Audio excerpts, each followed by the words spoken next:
Welcome, everyone. You're listening to the Helpers Hour on Nextdoor Radio, nextdoorradio.com, the Nextdoor Radio app.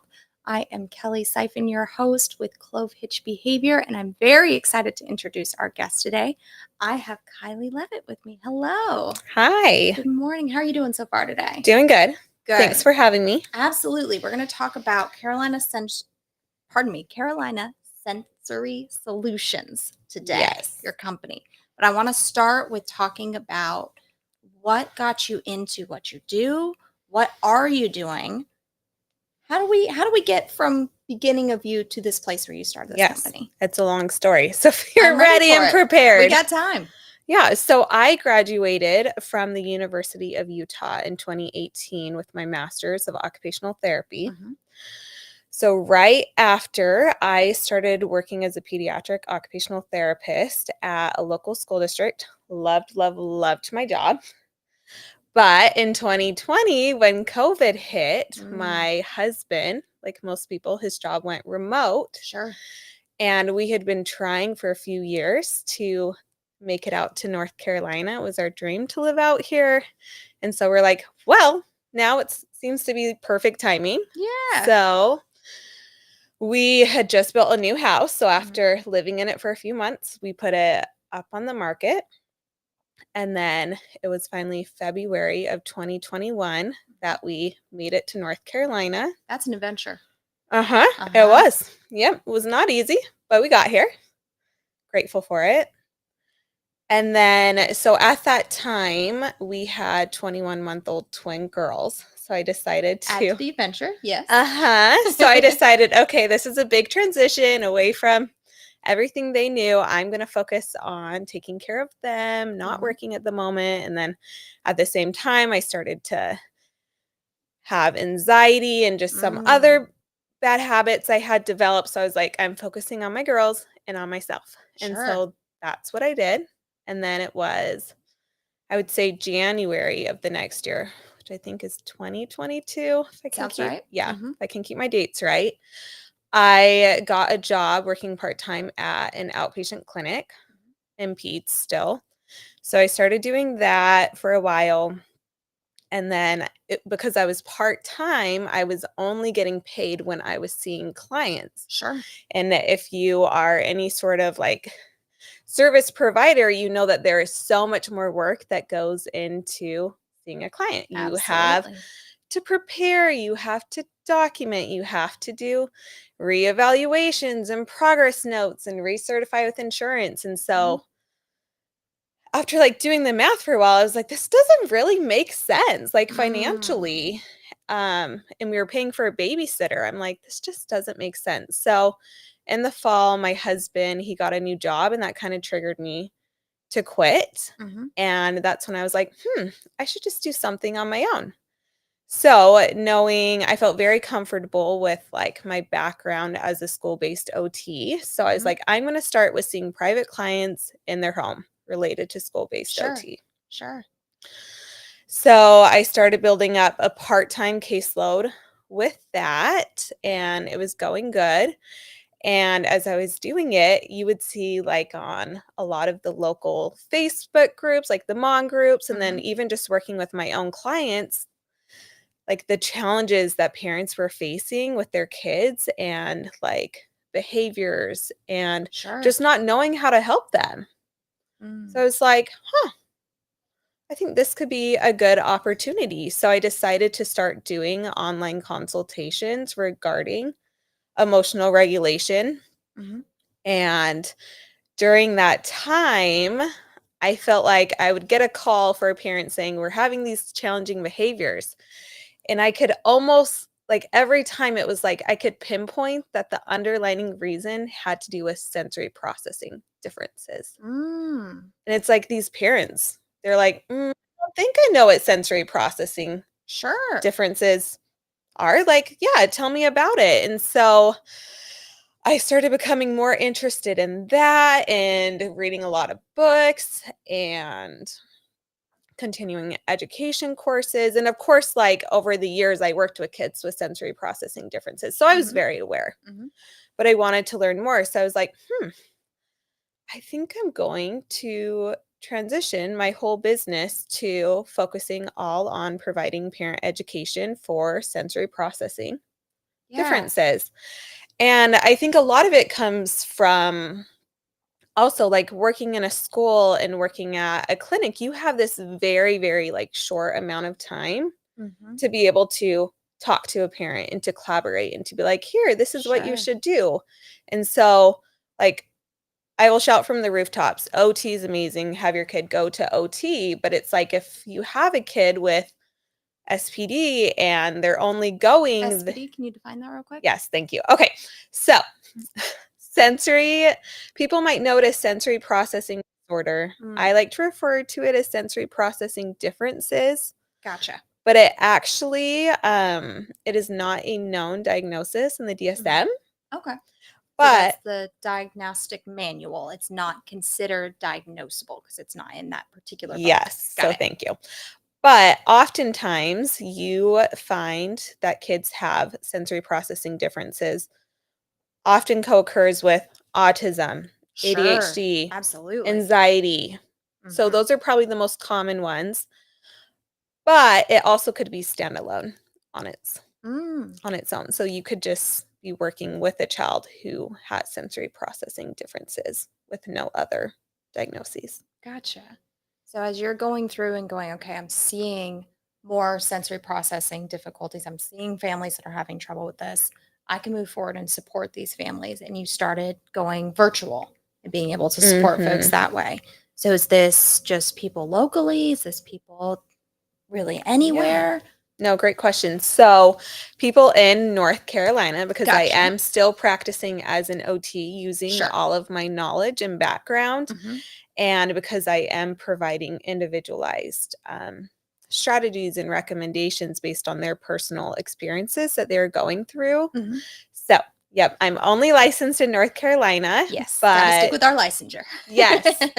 So now, yeah, my focus is all on the parents and providing that support, because even if their kid is going to OT in the school, having OT in the school or going to a clinic, they still, like, a big missing piece is at home, because sensory processing differences isn't just a drop off my child once a week at a clinic and all's going to be merry. Like, of course it will help, but it's something that they have to handle on a daily basis. Sure, absolutely. In behavior analysis, we call it a lack of generalization. Like, Yes. I'm able to do it here in this specific context, or with this specific person, or with these specific tools. Yes. But the rest of the world has, I don't know, unlimited context, people, and tools that I have to be able to take those skills to. And sometimes that doesn't come naturally. So it sounds like, yes, your child may be very well served in a clinic setting or at school, but those skills may not naturally just come home. I can imagine that for some of the parents that contact you, that must be really frustrating, or almost like, why, like, am I failing on my part if these skills don't come home? What do you get those sorts of calls where people are in that moment ever? I feel like you hear from parents like, we're doing OT and maybe we're not seeing the progress that we want to see. Gotcha. Or the change, because they're really, like, with OT you can address so many different areas. Sure. And sensory might be just like a little part that gets addressed there. But really, it's like, if you have a kiddo who is sensory seeking, which is they require a lot more sensory input in order for them to best be regulated, like going and climbing at a gym once a week or getting their energy out, what people would say, like, no, it's something that they need every day, like at home, to be able to wake up regulated so they can go to school and be able to focus and to attend. Sure. So let's lean into that for a second. If someone is sensory seeking, what does that mean? Like, what sort of sensory things? Are we talking the five senses? Are we talking, for some kids, like, I need a smell, and some kids I need pressure? Or what could that mean? Yes. So there actually are 8 different sensory Oh, systems. fantastic. That's why I ask these questions. Yes. So most people just know your common 5. So taste, smell, sight, hearing. I'm like, what's another? Do this 7. Touch. Touch.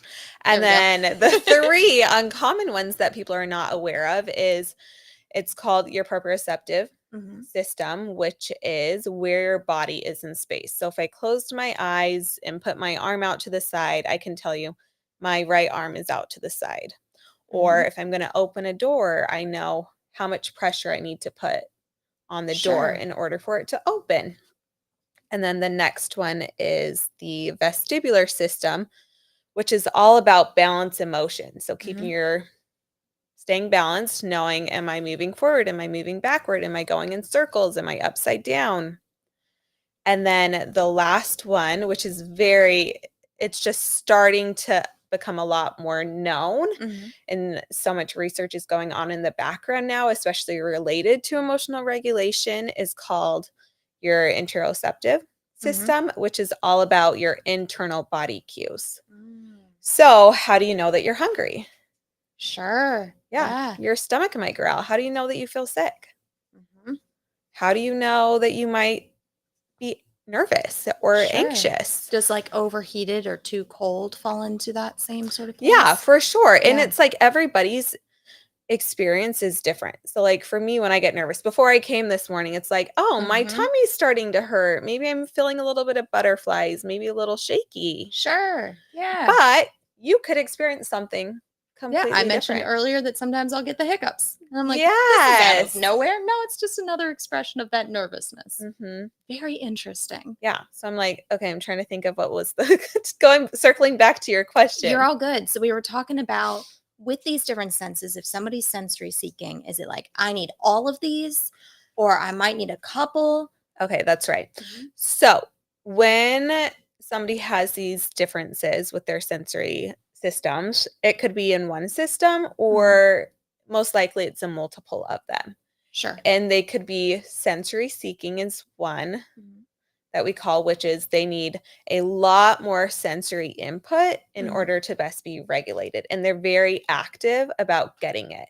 Mhm. And so maybe if they could be sensory seeking in their proprioceptive system, so you might see them push or pull a lot, or they might be known as Sure. like the rough housers. Mhm. They could be sensory seeking when it comes to touch. And so you bring them into somebody's house and it's like, I need to touch everything. Yeah. Hmm. But you could also, so when it comes to sensory modulation, there are three different like types of sensory processing. So sensory seeking, Mhm. So and that's then, the I need input. yep, I Okay. need input and I'm actively going to go get it. Gotcha. And then you have sensory under responsive, which Mm. is you also need a lot more sensory input, but you're passive about it. You're not Gotcha. going to get it. Is that usually from a place of I don't understand I have this need or from a place of I know I have this need, but I'm just not I just can't make myself move forward Yeah, toward it good right now. question. So it's more a matter of your brain Mhm. is your all of the sensory input is going on around you, but your Mhm. brain is unable to register that it's Cheers. happening. Gotcha. And so, yeah, these kids might be seen as like off in their own world or Mhm. maybe very lethargic, hard to get up in the morning. Mhm. Mhm. But just like sensory seeking, they need a lot more sensory input in order to best be regulated. Gotcha. It sounds like the right kind of sensory input. Like Yes. they're getting so much in that it just needs to be funneled to the right kind of input for Mhm. them to have Yeah, that need very met. much a lot of like alerting Gotcha. activities. Yeah. Okay, so we've got the seekers. The Mhm. second one was say again? Sensory under responsive, Under responsive. What's the and third one? then it's sensory over responsive. So Mhm. this is one that I feel like is usually the siren going off of, oh, my child does have some differences going on. I need to figure it out. Mhm. With sensory over responsive, it's these kiddos that might have this very exaggerated, over sensitive response to Mhm. some sort of sensory input. Sure. So it could be if they hear a loud noise I'm gonna and say they fire alarms cover are a their big one. Mhm. ears. It could be they hate participating in any sort of craft or art activity because their hands get Yeah. sticky and they don't like the feel of that. It could be they have a hard time getting dressed in the morning because nothing feels right on their body with their clothes. That makes a lot of sense. Mhm. So we've got these 3 different big avenues that can come through and be expressed. I imagine that there could be situations where it's like, I am very actively seeking tactile, but I am, really overwhelmed by smells. Do you ever see that where it's, Mhm.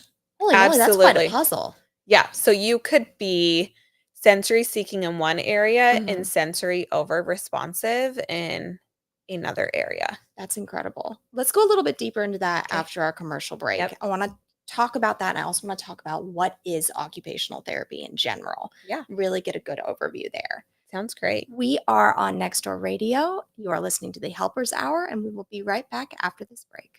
Ready to get back in the game? Great news. The movement experts at Breakthrough Physical Therapy can help athletes and their families find pain relief with lasting results to keep you off the sidelines. With over 20 convenient locations across North Carolina and South Carolina, contact Breakthrough today at breakthrough-pt.com to see a physical therapist. Breakthrough Physical Therapy, a trusted choice for keeping athletes and their fans in the game.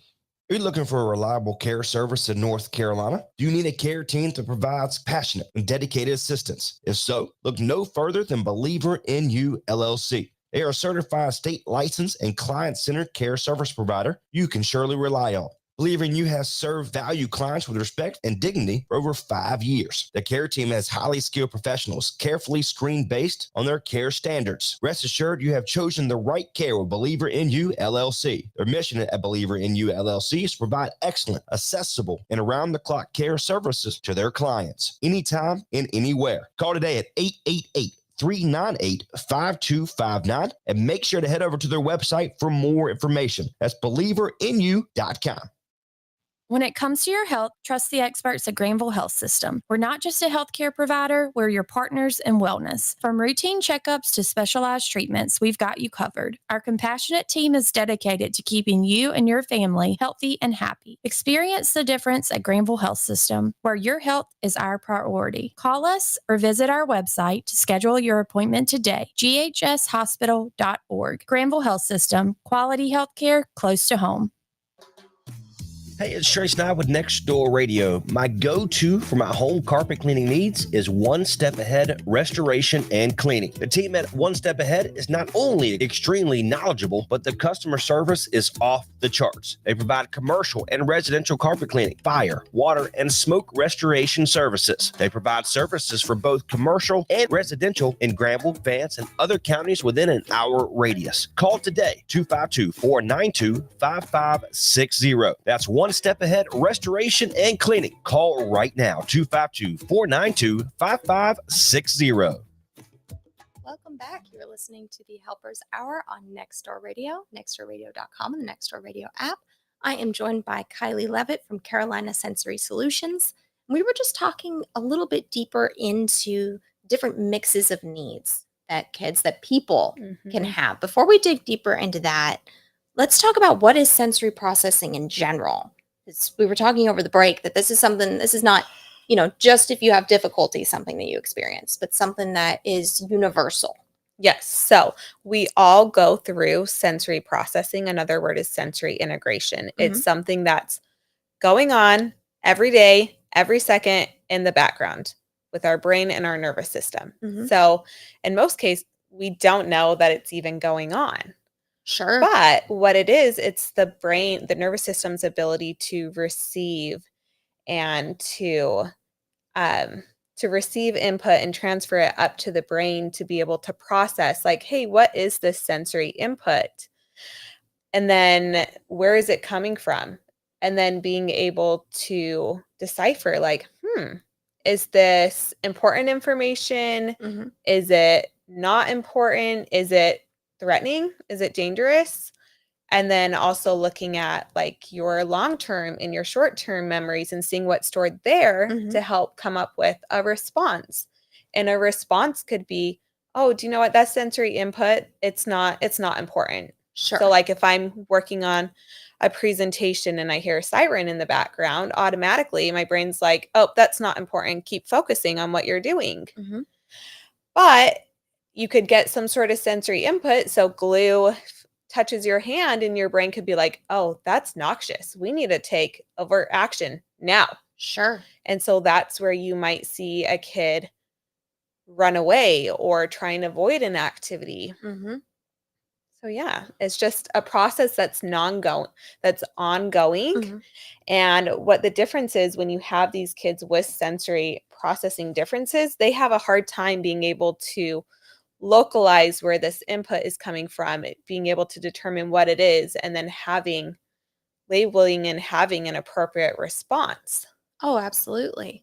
I think that's really interesting too, as you have responses that are not appropriate for the situation, but they do lead to, let's say, getting away from the glue or getting access to what you need, then that response is reinforced. And so Mhm. now your best choice is the thing that's worked before, and what's worked before is this behavior that isn't actually serving you. You can imagine it can start to perpetuate and become the behavior of choice, the only way that we're getting that need met. Mhm. Yeah, because it really is like they are either not getting a sensory need met, they need a lot more sensory input than what they're getting, or they're being overwhelmed by too much sensory input and Mhm. their brain's like, "Oh, you know what? You got to get away from this. You got to flee. You got to avoid it. Sure. You got to shut down. You got to do anything to get away from it." And Mhm. like these behaviors that you see, it really is like the brain's way of being able to protect them and to keep Absolutely. them safe. And so from like an outside perspective, you might be like, why is my child doing this? Mhm. These certain behaviors, they're very challenging. Like, I don't get it. But like to the child, it's like, these are keeping me Literally safe. life or death from Yeah. the brain perspective. Like you don't get it. It could be a child who has um might be very sensitive to touch, like Mhm. particularly like their pain receptors. And so something that might not be painful to us is a completely different experience for them. And so you Yeah. might see this huge response and you're like, what's going on? Yeah. Like that does not warrant that response. Yeah. Yeah. Oh, that's fascinating. Thinking through all the different things that, I mean, perspective taking wise, just going through and going, oh, I would have no idea that this could be experienced from this other perspective unless you have somebody perhaps to walk you through and go, hey, Mhm. these are all the little things that are coming in, that outside perspective of, but did you notice that the water was dripping? Well, of course I didn't, Yep. because that was integrated in my brain immediately as something I didn't Mhm. need to pay attention to. And for someone else, it's like, "Ah, incredibly grating, have to escape immediately, or Yes. I really need that input, gonna go find that water." I'm going to Very go do interesting. some impulsive action. Yeah. And so when you think of this whole sensory process, like it's very efficient for what they would say like a neurotypical Mhm, person. It's very efficient and going on in the background mhm. and it's just familiar to us. But if you think about you are driving to work and you've done the same drive 100 times, so you're on autopilot, and Sure. then one day there's construction work going on, and it's like, oh, wait, this is new. Mhm, I might need to slow down, shut off my podcast, and really mhm, pay mhm. attention. So here you have this new sensory input, and it's unfamiliar, it's unpredictable, and it's taking a lot more brain energy Sure, from that's a lot you more to capacity. get through it. So this is exactly what is going on with a kiddo with sensory processing differences. It's not efficient for them. And Mm. especially when you get something that's unpredictable, unfamiliar, or unexpected, it it messes with their whole nervous system. Sure. And that's when you might start seeing these dysregulated behaviors.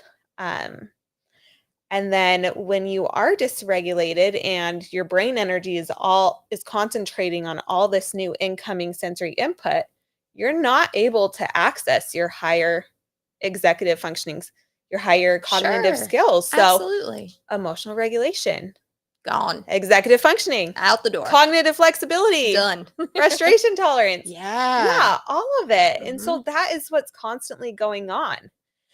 And a lot of most kids that I work with, any like neurodivergent individual, that's why they mhm. love routines and structure and Sure. predictability because that sensory input Mhm. is familiar to them and their brain is able to process it more efficiently. Mhm. And then they are able to access those executive functioning skills, emotional regulation skills that we talked about. Absolutely. That makes a lot of sense. I talk to parents a lot about like, hey, when we are at a 10, our learning brain isn't turned on. We are in survival mode. We need the front part of the brain working to be able to learn something that we're talking about right now. We got some base and middle of the brain that is fully in control. And we're Mhm. going to need to, like you said, regulate through that before we are able to get to a place where we can learn again. Right now, we are Yeah. just negotiating with fight, flight, fawn, and all the above. Mhm. Looking at that as well, so you said that you started in a more classic clinical and school setting for Mhm. occupational therapy. I want to back up to that real quick to just kind of give an overview of what OT, occupational Yeah. therapy, is and how sensory integrates with that. And then, of course, we know from your story earlier how you really honed in on that. So tell us a little bit about just what is OT? Yeah, so occupational therapy is really focusing on being able to help individuals be able to do the activities that they need and want to do on a daily basis. Love it. And so, really, the goal is focused on them participating in Mhm. something that they want and need to do. And so, sometimes, in order for them to participate, they might need to um, increase their muscle strength. They Sure. might need to have accommodations Hmm. at school. So, like a wiggle seat or a TheraBand to bounce, which Hmm. plays into the sensory. It might be that they need adaptive equipment. Hmm. If they're not able, they get a hip surgery and they're unable to bend down and to pick up things off the floor. So they can Sure. get like a toy reacher or a grabber. It really, OT can address so many things because it really is like, what do you want to do? What do you need to do? Yeah.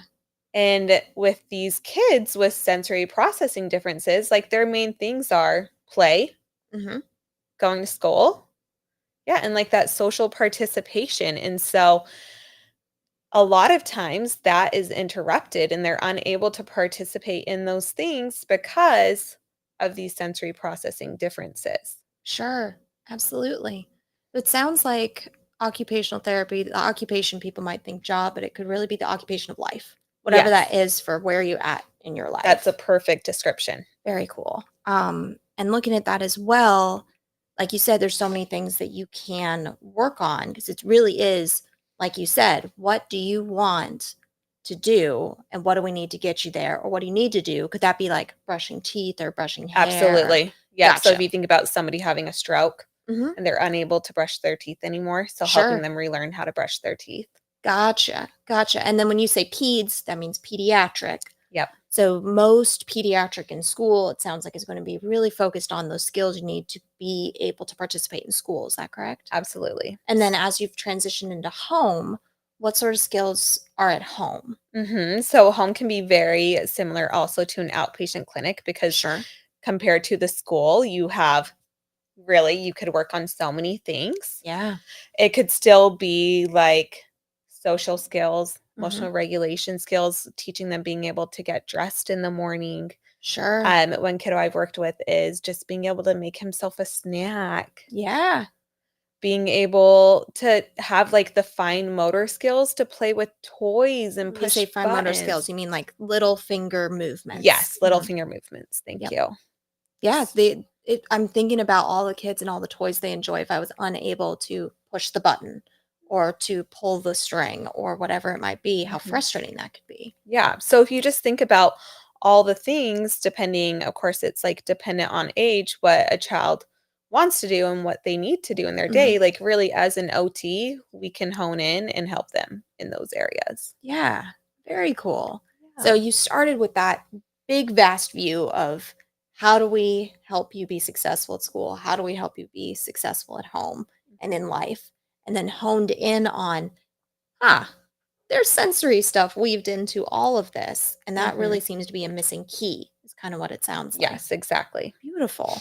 So we touched on this before the break when we've got those situations where it's like, I don't know what's going on. Like sounds, this child is very sensitive to, but touch, they are really like pushing themselves. between me and my partner and like squeezing into tight places. How do you start to unpack that and figure out what are the needs? Which systems are they going through? That's Exactly. a lot. Oh, it is 100%. You can try and play the guessing game, Sure.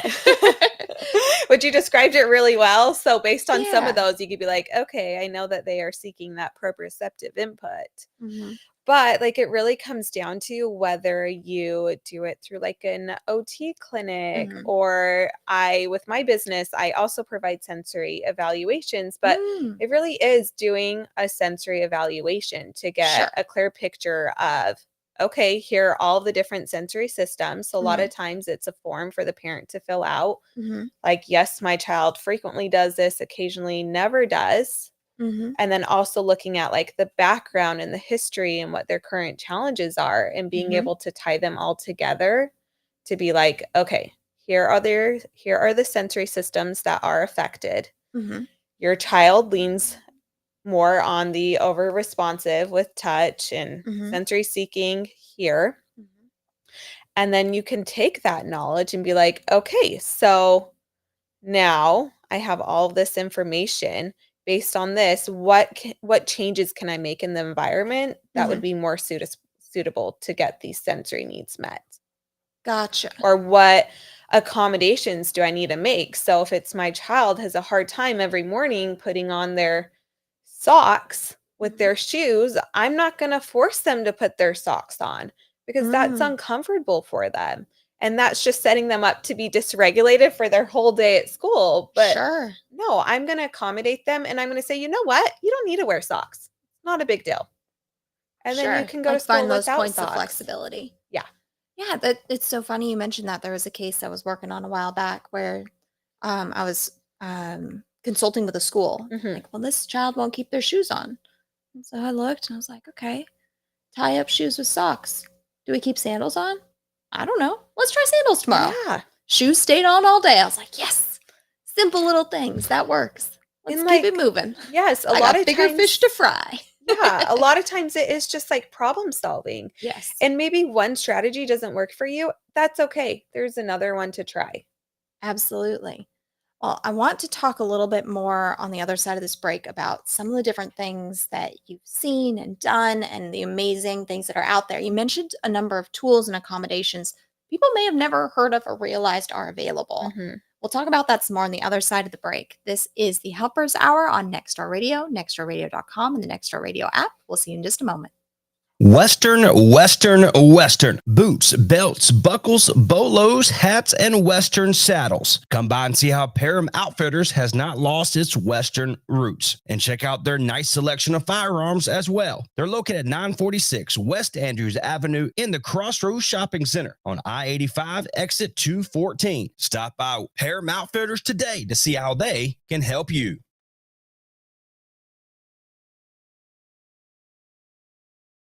In an accident? Call Fred's. Need a tow? Call Fred's. Locked out of your car? Call Fred's. Flat tire? Call Fred's. Stuck in the mud? Call Fred's. Ran out of fuel? Call Fred's. Call Fred's Towing and Transport Inc. for all of your towing needs. Also, Fred's Towing and Transport wants you to pay attention and slow down and move over. It's the law. Fred's Towing and Transport asks that if you see a tow truck, police, fire, EMS, or DOT on the side of the road, please slow down and move over.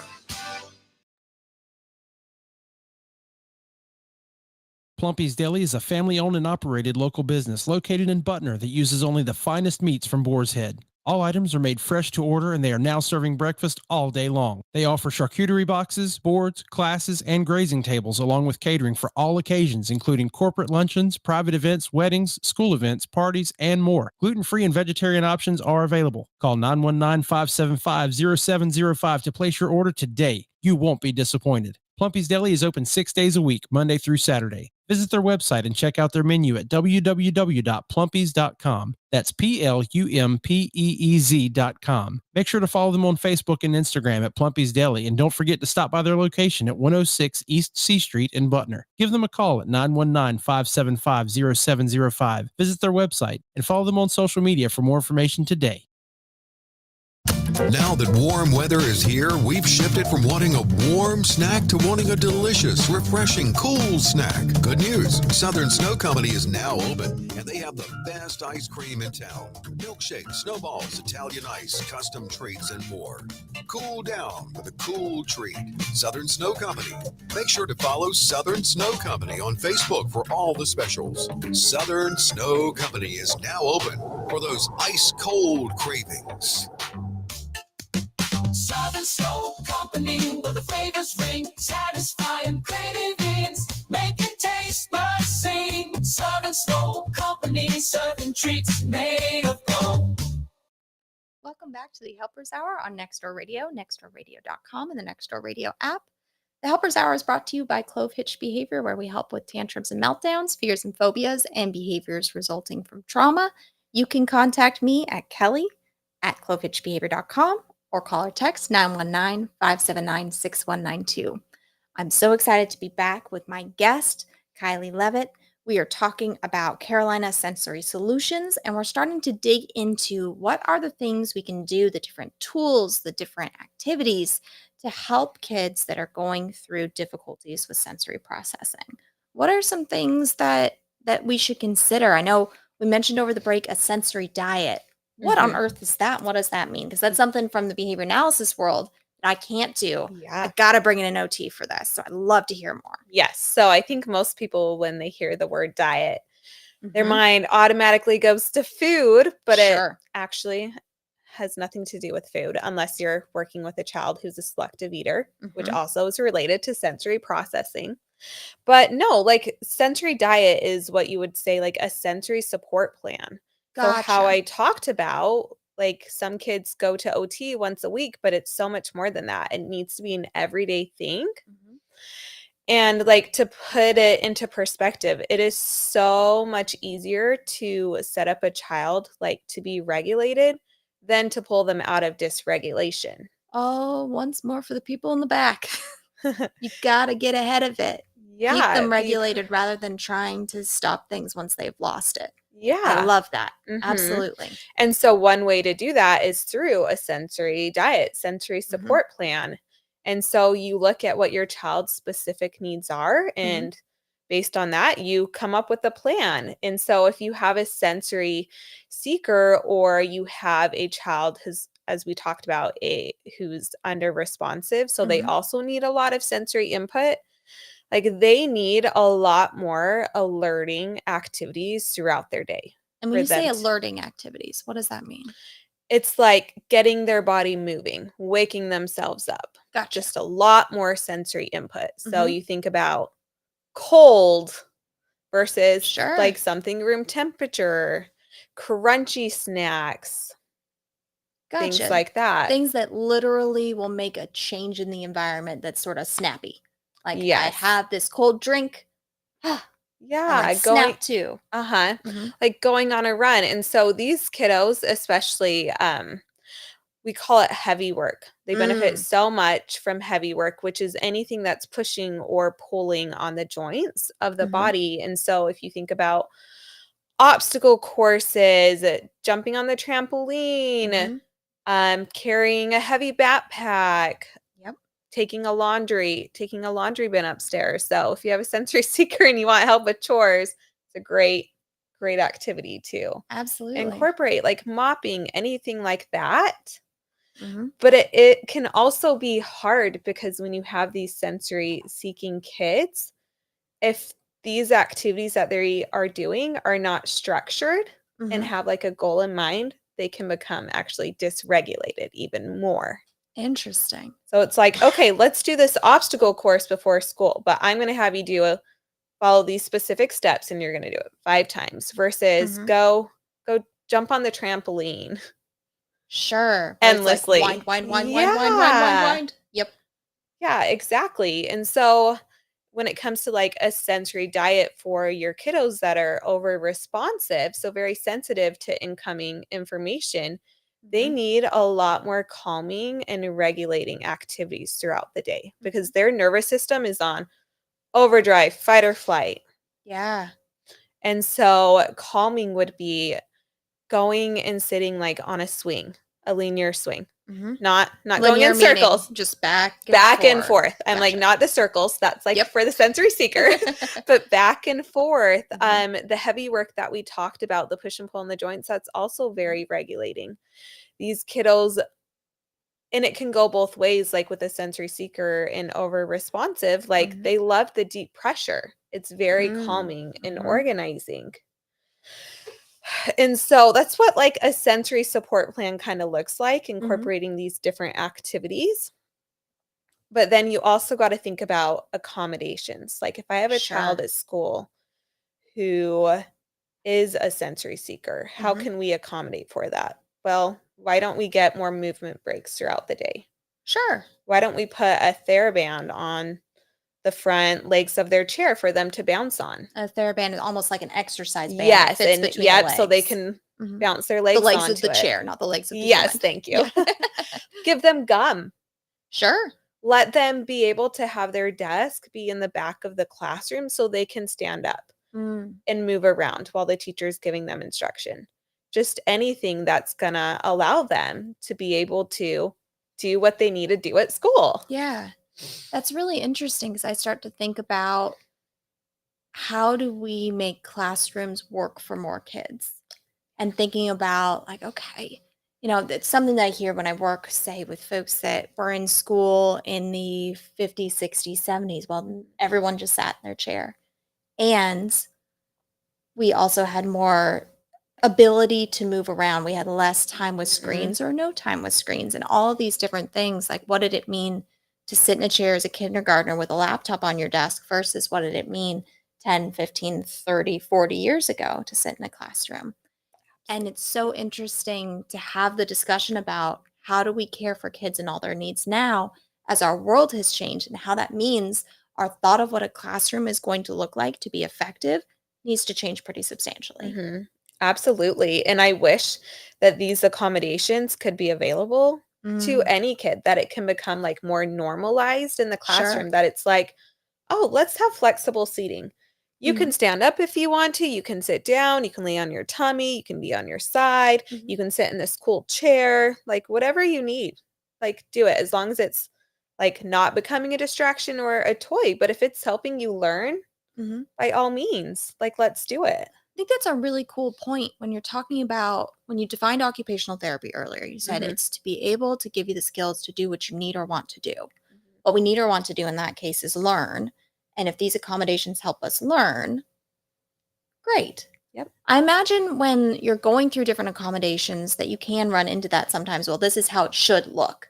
We shouldn't need, quote unquote, I'm using air quotes right now, this accommodation.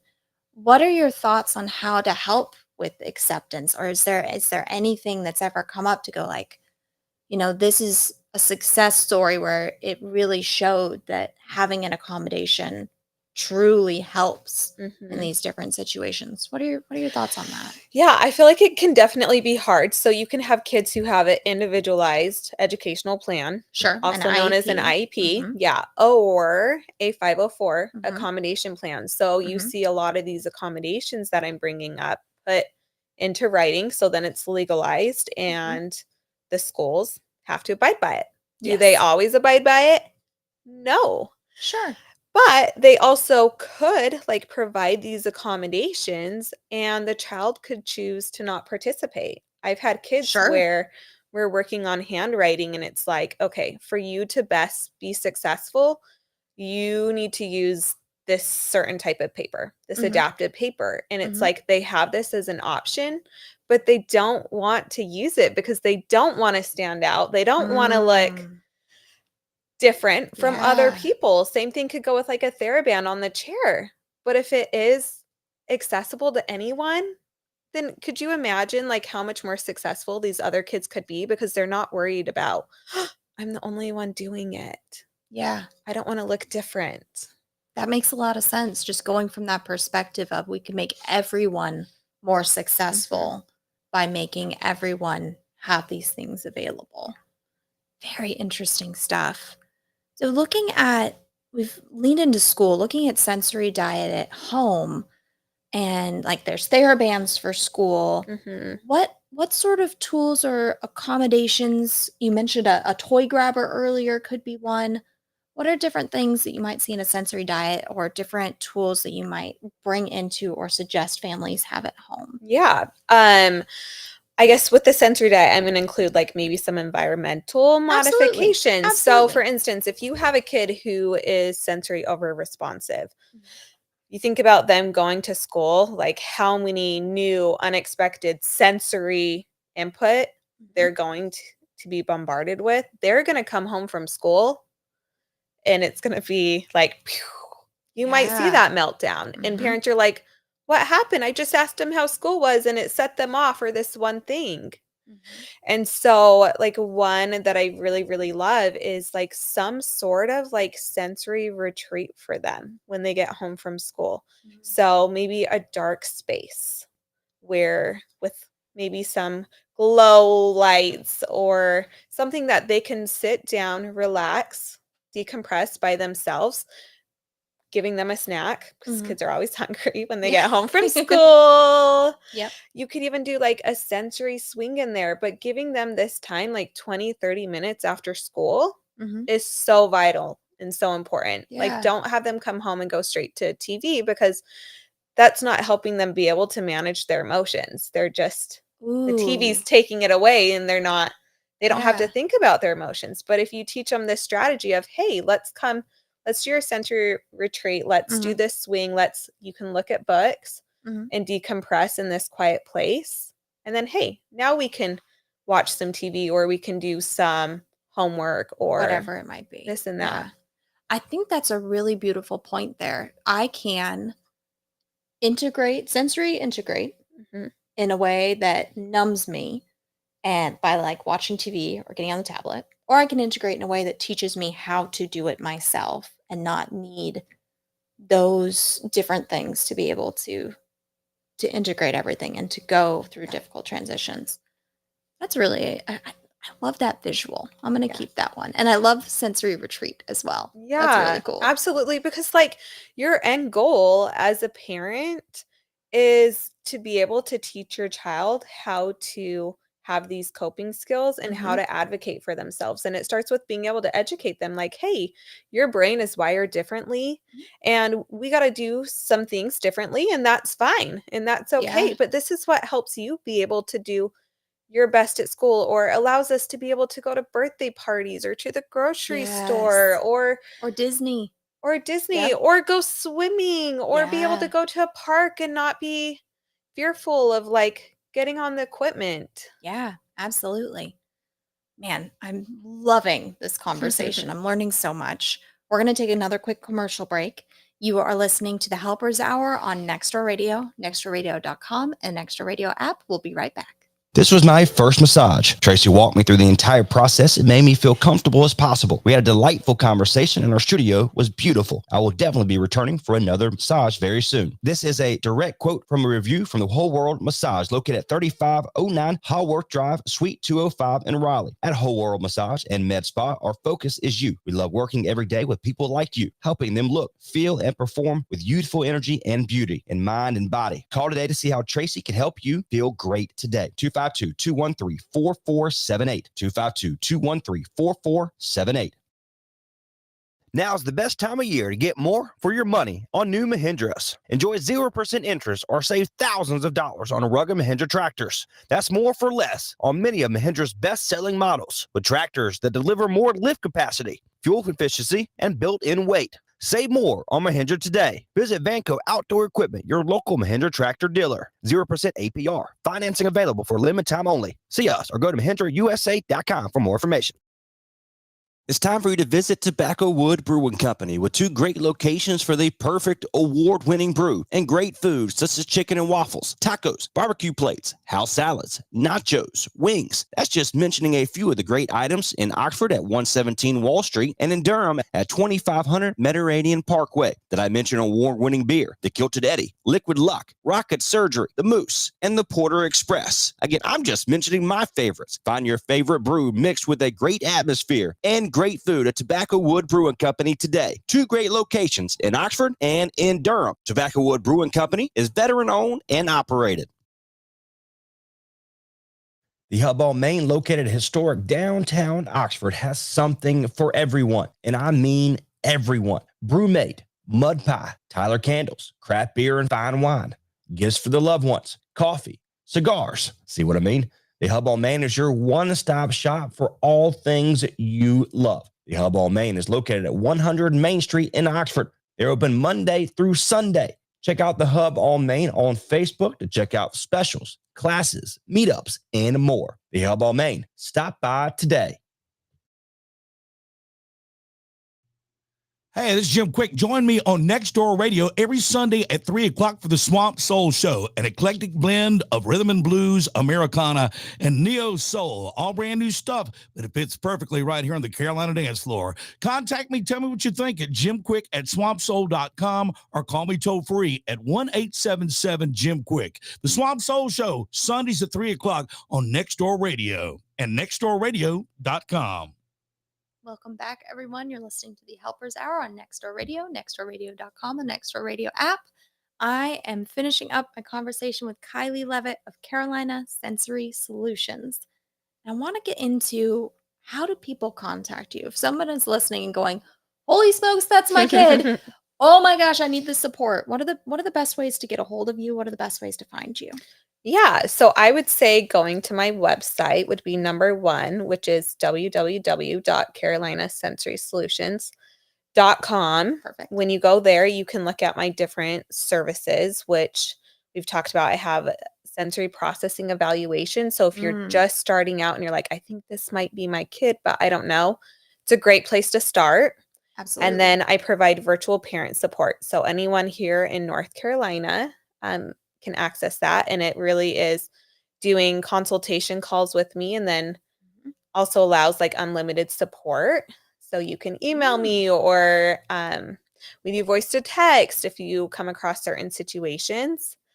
And then I started this, been going for a year now, but I teamed up with a local mental health therapist in Apex, and we put on parent-child emotional regulation workshops. Oh, so cool. Yeah, it's been so fun. I can't believe it's already been a year. Yeah. So those are my 3 services I offer. So you can go to my website, see those, but I do recommend I provide like a free 15-minute consult call. So you can just sign up for that and tell me your story, what you're going through. And then based on that, we can decide what option could be best for you. Beautiful. And then you can also find me on Facebook or Instagram at Carolina Sensory Solutions. Perfect. Perfect. And it sounds like once you've chosen a direction to move forward, the unlimited support, text, call, email, all that good stuff. Mm-hmm. That's fantastic. Yeah, that is there. So right at your pocket. Yeah, beautiful. So if somebody wants to get a hold of you, don't look for a phone number or anything. Go ahead and get on the website. Yes. Because once you're in, get the phone number, get all the support. Yes. That's fantastic. Absolutely. That must leave so much more capacity for the people you're serving when you're not taking calls from people who are trying to be new clients. Mm-hmm. Very, very cool. For folks who are listening and thinking this could be perfect for me, you mentioned the folks that are just starting could go for an eval, but who are kind of the target folks that you're going to best serve? A certain age, certain diagnoses, anything like that? Yeah, I would just say if you have any sort of like inkling, and a lot of times you could have like a free 15-minute call with me, and I could be like, yeah, that sounds like some sensory processing differences in your child. Then I would say that's like the first thing, first and foremost. But I would say my bread and butter is like the 5 to 11-year-olds. Sure. I could do sooner. I have had clients that are younger. Prefer to not go above 11 in the preteen stage, because hormones, that this whole other thing, the sensory needs. Absolutely. So yeah, I would say if you just have any sort of inkling with sensory processing, and then your child falls in that age range. Perfect. Now, one thing I always ask everybody who comes and talks on the Helpers Hour is, what is the one thing you'd want somebody to leave with? If they took nothing else from our time talking today, they only took one thing, what would you like to leave them with? Yeah, I think oftentimes you see these parents and these kids who are going through these really challenging things and they have these challenging behaviors and they're like, I've gone this route, I've gone this route. Like they feel like they've exhausted everything. And it comes to like, oh my gosh, what is wrong with my kid? I have a bad kid. Or it might like, they might get resentment because of it. And one of my favorite books that I highly recommend, which is funny because it doesn't even go really into sensory, is The Explosive Child by Ooh, Ross Greene. that's a new one for me. Yeah, and he talks about kids will do well if they can, which I love that. love that mindset. So if your child, if you're seeing these challenging behaviors, and like behaviors are a way to communicate, like something Yes. is going on and it just keeps requiring you to dig and dig and dig to find the root cause. And if you haven't found it, like a lot of times sensory processing can be that missing piece. And so I just highly recommend reaching out to a professional, reaching out to me, and just seeing if I can provide support Absolutely. regarding that. Hey, 15 minutes doesn't cost you anything but 15 minutes of time. It's worth just exploring the option. Kylie, this has been so incredible. I learned a ton. We are definitely going to have to consider having future shows with you to get more information out to everyone. Go ahead and give your contact, your website one more time just to make sure Okay, that everybody's got it. Well, first off, thanks for having me. Absolutely. It's been a pleasure. But my website is www.carolinasensorysolutions.com. Beautiful. I am so grateful to have had you on the Helpers Hour this week. Thank you to everybody who joined us live. You can always check out nextdoorradio.com or YouTube to see the reruns of this show. This has been the Helpers Hour with Kellie Syfan on Nextdoor Radio, nextdoorradio.com, and the Nextdoor Radio app. We'll see you next week.